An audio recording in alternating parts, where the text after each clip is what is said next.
Telangana BC సంక్షేమ సంఘం అధికార ప్రతినిధిగా శ్రీమతి ఆవారు లత గారిని నియమిస్తున్నట్లు జాతీయ బీసీ సంక్షేమ సంఘం జాతీయ ప్రధాన కార్యదర్శి గొర్ల ఐలేష్ యాదవ్ గారు నియామకపు ఉత్తర్వులు జారీ చేశారు.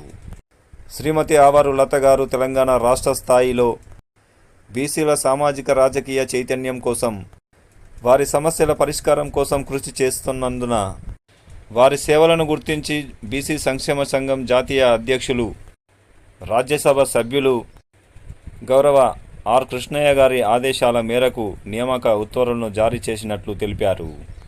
ఈ సందర్భంగా ఆవారు లత గారు మాట్లాడుతూ, నాపై నమ్మకంతో ఈ పదవిని నాకు ఇచ్చిన పెద్దలందరికీ ధన్యవాదాలు తెలియజేస్తున్నానని, అందరి సహకారంతో బీసీల సంక్షేమం కోసం కృషి చేస్తానని అన్నారు.